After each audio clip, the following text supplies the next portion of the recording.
Hikma TV, nuru ya elimu na hekima. Alhamdulillahi wa kafa, wassalatu wassalamu ala man istafa, sayyidina wa nabiyina wa habibina wa azimina Muhammadin sallallahu alayhi wa sallam. Ashhadu an la ilaha illa Allah wahdahu rabbi la sharika lahu, wa ashhadu anna Muhammadan abduhu wa rasuluhu sallallahu alayhi wa sallam. أيها المسلمون الأبرار، أوصيكم ونفسي المذنبة القاصرة بتقوى الله. يقول المولى تبارك وتعالى: واتقوا يوما ترجعون فيه إلى الله، ثم أما بعد. Ninyi Waislam mashujaa mulieziacha kazi zenu na shughuli zenu mukawai kudiriki khutba ya siku hii adhim ya Ijumaa, kongole kwenu, na atakayekulipeni ni Allah subhanahu wa ta'ala. Vipenzi vya Mtume Muhammad, inna min a'zami al-ibadat ibadatun mizanuha inda Allahi azim, walarubbama fi mawazini al-bashari hiya min akhaffi al-ibadat. Vipenzi vyangu, moja katika ibada kubwa ni ibada ambayo ukiiweka katika mizani ya Mwenyezi Mungu Subhanahu wa Ta'ala, utaipata ibada hiyo ni yenye uzito uliokuwa mkubwa. Lakini kwa masikitiko, pengine ibada hiyo katika uzito na mizani zetu sisi hapa duniani tukaidharau na tukaiona ya kwamba ibada hiyo ni ibada isiyekuwa na manufaa wala faida wala uzito. Ibada hiyo itatuonyesha wapi tunapoelekea katika khutba. Hata kama huko mwanzo nilikuwa nimeiandaa mada nyingine, lakini baada ya ushauri mpana na ndugu zangu, mashehe zangu, walimu zangu, nikaona ya kwamba sintoitendea haki mada hiyo iwapo nitaizungumza juu. Mada ambayo nilikuwa ninaipanga ni kwamba mpaka lini tutawapiga wake zetu majumbani mwetu, wakati ambapo takwimu zinaonyesha kila baada ya dakika 11 wanawake 80,000 wanauawa Afrika kwa kupigwa na waume zao. Mada hiyo nimeiacha, na kiongozi wa msikiti, Allah muhifadhi na amlinde, ataipangia siku. Ni moja katika mada ambazo tunatakiwa tuzisikilize kwa umakini uliokuwa mkubwa. Lakini siku ya leo ninataka nizungumzie tunu tuliyoipoteza, na kwa sasa hatunayo tena. Ni tunu ya kupendana kwa ajili ya Mwenyezi Mungu, tunu ya mapenzi kwa ajili ya Allah. Tayari tumekwisha ipoteza. Mtu yeyote aliyeondoka katika mji huu, nikikusudia mji wa Buyenzi, miaka ya 80, akirudi leo atasema mji huyu umelanguliwa, umenunuliwa, umeuzwa, umetupwa kwa wale wasiokuwa Waislamu, kwa sababu wenye mji huu hatuna mapenzi tena kama walivyopendana babu zetu. Pamoja na kwamba siku zote huwa ninasema babu zetu waliishi katika nyumba za nyasi, nyumba za tope, lakini nyoyo zao zilikuwa za dhahabu. Leo hii mji huu unajengwa maghorofa, unaingia sebule ya mtu utasema upo Dubai, lakini nyoyo zetu zimejaa matope na uchafu. Sababu ni kupoteza, sababu ni kupoteza upendo baina yetu.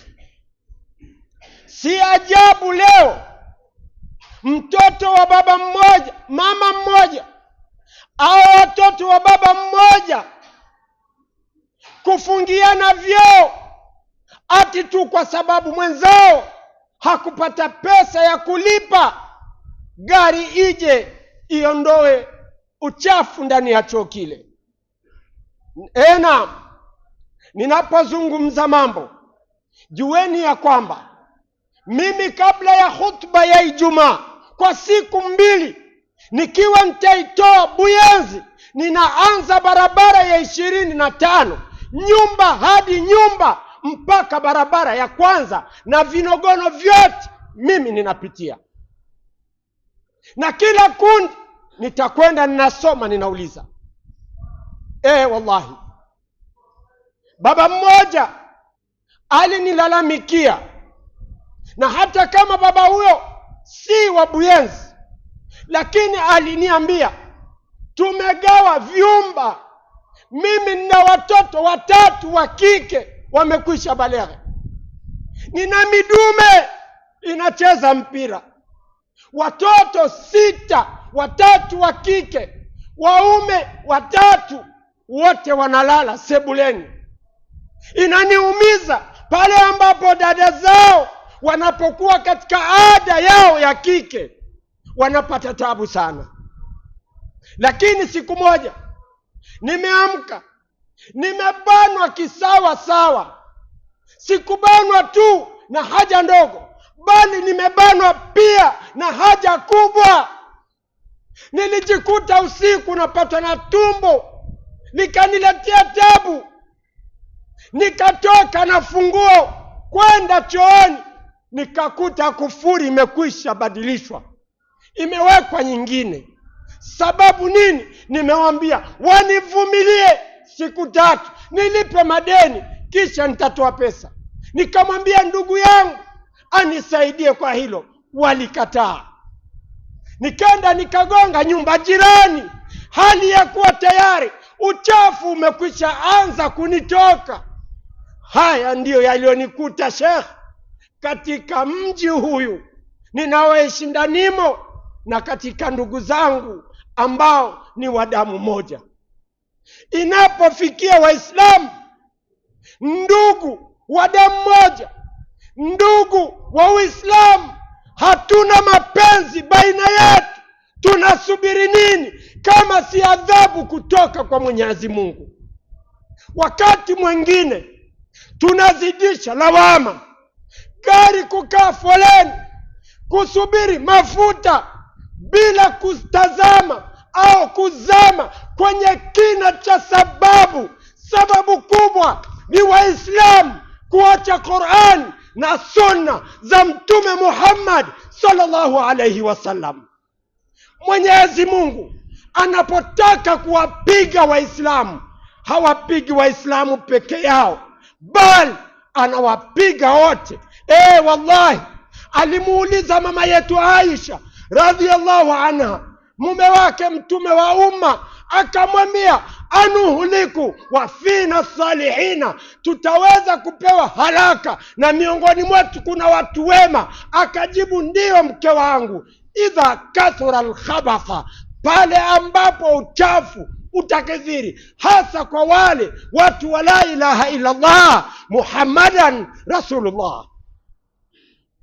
Vipenzi vyangu, amepokea Aba Huraira ya kwamba Mtume Muhammad sallallahu alayhi wasallam alisema, inna hawla al-arsh manabiru min nurin alayha qaumun libasuhum nurun wa wujuhuhum nurun laysu bianbiya'a wala shuhadaa yaghabituhumu nabiyuna washuhadau. Kameramen, kuwa makini katika haya. Nikikosea nahwi, nimekosea mada, na ndiye maana narudi. Inna hawla al-arshi manabiru min nurin alaiha qaumun libasuhum nurun wa wujuhuhum nurun laysu bianbiyaa wala shuhadaa yaghabituhum an-nabiyuna wash-shuhadau. Faqalu ya Rasul Allah صفهم لنا.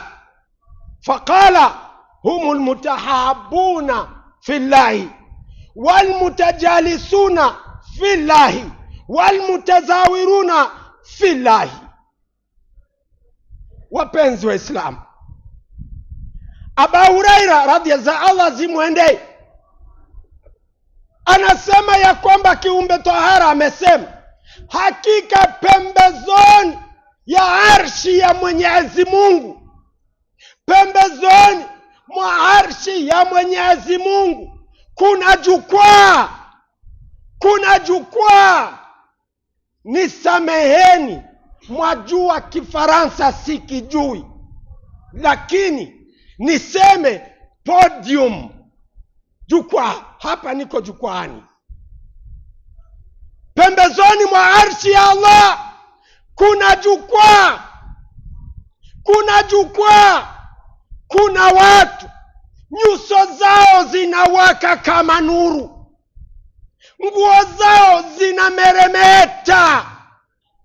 Manabii na mashahidi wanawasikilia wifu, manabii na mashahidi wanawasikilia wifu.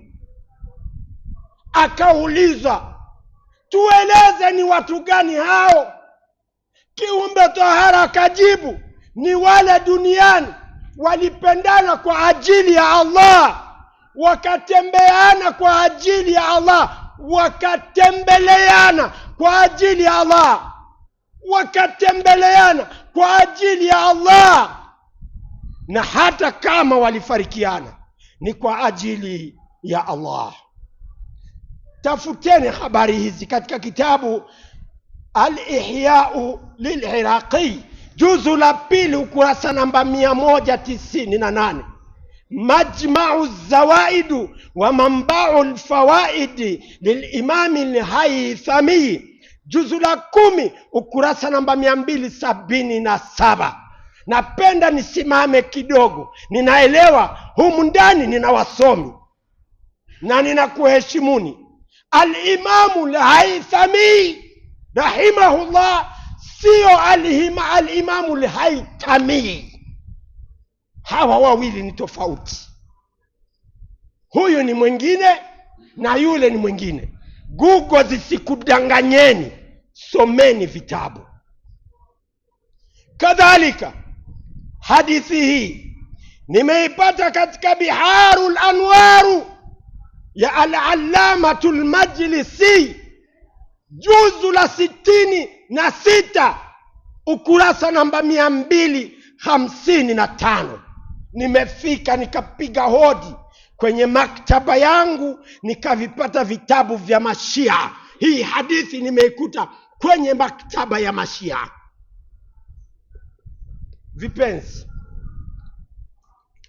Vipenzi, nakuja na hadithi nyingine. An Abi Hurairah radhiyallahu anhu anna rajulan zara akhahu fi qaryatin, bwana mmoja alitoka nyumbani kwake,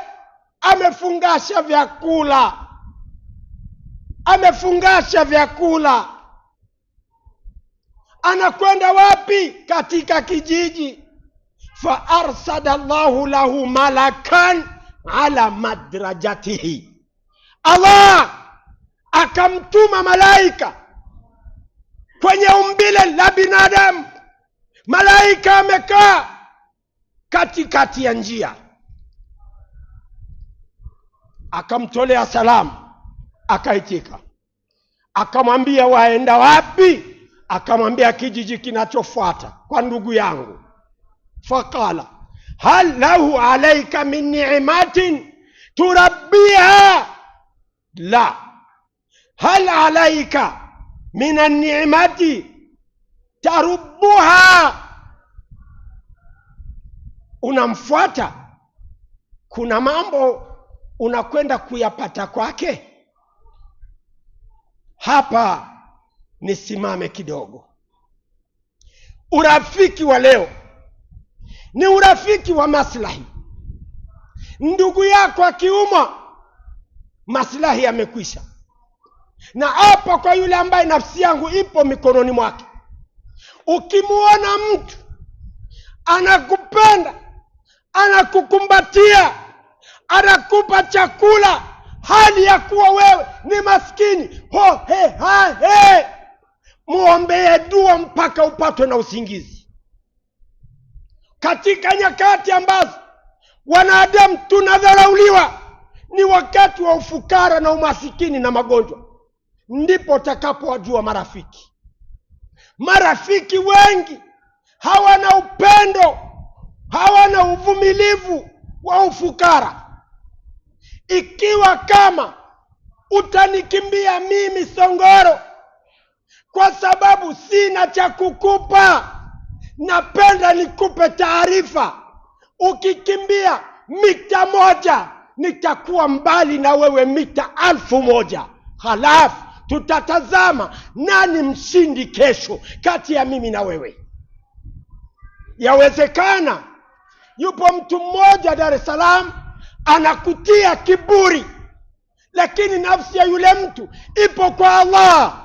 Allah anaweza akamchukua akabadili nia, nikabaki mimi Songoro ni Songoro tu. Utarudi taka usitake. Tukumbuke wapi tulitoka. Tuwatazame kaka zetu wanavyokumbatiana. Tutazame baba zetu wanavyokumbatiana. Waislamu, yule bwana alikataa, akaendelea kuulizwa ya kwamba unampenda kweli kwa ajili ya Allah? Akasema ndiyo.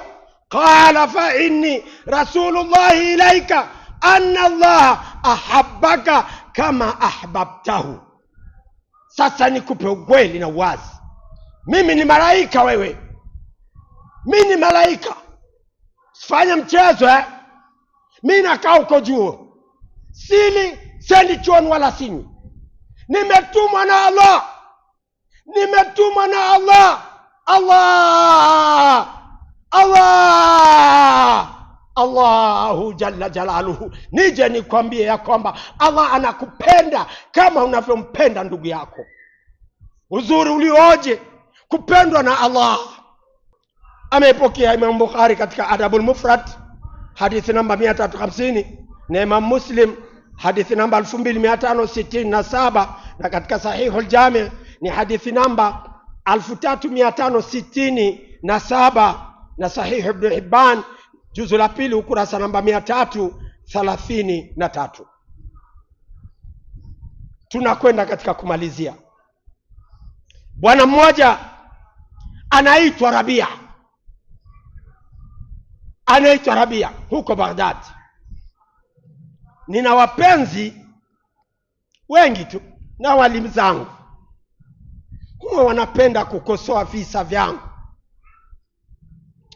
Sina maneno mazuri ya kuambia, kwa kuwa nawapenda na ninawaheshimu, zaidi ya kuambia someni. Mungu akampa mtihani rafiki, akapata magonjwa ya wazimu, akaondoka nyumbani, kamwacha mke na watoto, akaenda kukaa eneo la kutupia taka. Watu wengi wanao jinasibu na ubuyenzi waulize Alboza iko wapi, ilikuwa wapi, wakwambie. Alikwenda kwa Alboza, akawa anaka eneo la kutupia taka, nguo zikachafuka, akaanza kuwa na ugonjwa wa kutokwa na ukonda, chawa zinajaa, Rabia akenda kwa mkewe na watoto, akawahamishia nyumbani kwake. Yule bwana alikuwa na kisu, kila anayetaka kumsogelea anachomoa kisu. Na ukiwa na chakula usimletee kwenye sahani, we mtupie tu. Rabia akakaa siku moja akalia, akamwambia mke wangu, isna'u li qabisa, wasomi nendeni mkaguo, nitengeneze halwa, nitengeneze sharubati, nifanyie pilau, nichome nyama ya kuku, weka mezani, vyote nitafuta, takula. Mke kafurahi, yeye na mke wa yule jamaa na watoto wote wanapika chakula, wote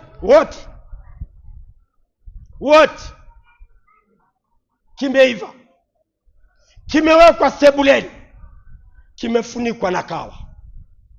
Maana siku hizi wanamume chakula chao hakifunikwi na kawa. Siku hizi mwanamume anayeemea, mke akishasonga ugali anauleta na sifuria mpaka mezani. Uone namna gani tumekwisha naswa sisi wanamume. Halafu na wewe kidume unakula na unafurahia, chungu kinaletwa mezani. Na ukiwa na rafiki yako tena ndo mwanamke atakuaibisha. Inna lillahi wa inna ilaihi rajiun. Rabia akawambia nisubirini. Akenda kwa yule ndugu yake, akamwambia nakuhitaji. Hakutoa kisu, ni ndugu toka utotoni, hakuchomoa kisu. Alimkubali, akaja naye, akaingia naye maluato, adabuni, uani, chooni, akamswakisha, akamwogesha, akamnyoa upara, tena akanyoa nywele zilizokuwa juu na zile ambazo huwa zinajikita chini. Kisha akachukua zile nguo zimejaa chawa, akazichoma moto, akamletea kanzu ya hariri aliyoipenda. Si hariri kama hariri, hapana, imefanana na hariri, zile kanzu zenye mng'ao, nyote mnazijua, kanzu za Dubai. Akamvalisha, akampaka manukato. Anatoka chooni yule baba, mke wake anamwambia, mke wa Rabia, ninasikia baada ya kumwona mume wangu, ninasikia hamu, ningepata ndizi nikala. Waweza ukaniletea ndizi mbivu? Jamani, nizoeeni, mimi ndivyo ninavyozungumzaga kwa mafumbo, mwenye kuelewa anielewe. Alivyomwona mume wake amependeza, kamwambia mwenzake, najisikia hamu ya kupata ndizi, waweza ukaniletea ndizi barabarani nikala. Wamekaa mezani, Rabia anachukua ubwabwa anamlisha rafiki yake, anachukua keki anamlisha rafiki yake, anachukua juisi anamnywisha rafiki yake, mpaka akashiba, akasaza, akasema imetosha, nimeshiba. Kisha akasema maneno kimoyo moyo, midomo ndio inatikisika, dalili ya kwamba anamwombea dua Rabia. Kisha akasimama akaondoka zake bila kujali watoto wala mke. Mke wa Rabia akamfuata Rabia, akamwambia, ewe Rabia, inakuaje unampa huyu bwana chakula ghali, hajui maana yake wala ladha yake? Rabia akasema, wallahi, akiwa kama mtu hajui uzuri wa chakula na utamu wa chakula, Allah aliyeniumba anajua uzuri wa chakula na utamu wa chakula. Nimeridhika Allah aniridhie kuliko yeye kuniridhia. Hawa ndio waliopendana kwa ajili ya Allah. Rafiki mzuri huwa alladhi idha raa fika khalwatan au najwatan sadaha, akiona kwako jambo lolote baya lenye usiri, anaziba usiri. Wa idha raa fika naqsan kamalaha, akiona kwako mapungufu ana yaziba. Wa idha raa fika aiban sataraha wala mianshuruha, akiona kwako aibu anazistiri wala haziseme kwa watu. Huyu ndiye ndugu wa haki. Wa bilhubbi nabni atharan mithaliyan, kwenye mapenzi tunajenga udugu wenye mfano. Wa bilhubbi nabni mujtama'an yudrabu bihi almathal, katika kupendana tunajenga mujtama wa kupigiwa mfano. Allah subhanahu wa ta'ala siku ya kiyama atanadi, kama alivyopokea Imam Muslim hadithi namba 2566, aina almutahabuna bijalalihi, wako wapi waliopendana kwa ajili ya utukufu wangu mimi Allah?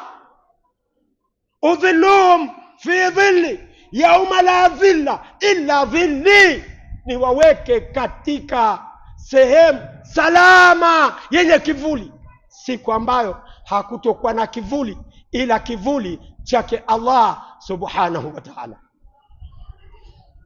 Namuomba Mwenyezi Mungu atughufirie madhambi yetu. Aqulu qawli hadha wa astaghfirullah li wa lakum. Alhamdulillahi rabbil alamin, wassalatu wassalamu ala rasulil karim sayyidina wa nabiyyina Muhammadin sallallahu alayhi wasallam. Waislamu, nitangulize samahani kwa yale mambo ya mudakhalati ambayo huwa nayaingiza kwenye mawaidha. Mimi si msomi, mimi sikusoma, lakini nilipata bahati ya kusomea methodology ya kufikisha dawa, uslubu dawa, na nimemalizia kwenye kitengo cha ad-da'wat wal khitab. Kwa hiyo ninaposomeshwa baadhi ya mambo ya mudakhalati nisamehewe na ninasihiwe.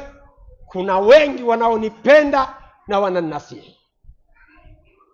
Lakini Waislamu, muliniona mara ya kwanza nilivyohutubu, nilivyokuwa, ukweli sikutaka kukwambieni mungeumia. Nilikuwa ninaumwa sana. Mwenyezi Mungu akamzindua mmoja kati ya wanangu, akaniwekea oda, baba, taka usitaki natembea na bakora, utakuwa unakula na mimi mpaka unashiba, ndio nakuruhusu nenda kalala. Na muomba Mwenyezi Mungu amjaalie mwanangu huo kheri nyingi sana na amfungulie milango ya riziki. Mwenyezi Mungu waponye wagonjwa wetu wote waliopo hapa. Mwenyezi Mungu wape faraja vijana wote waowe.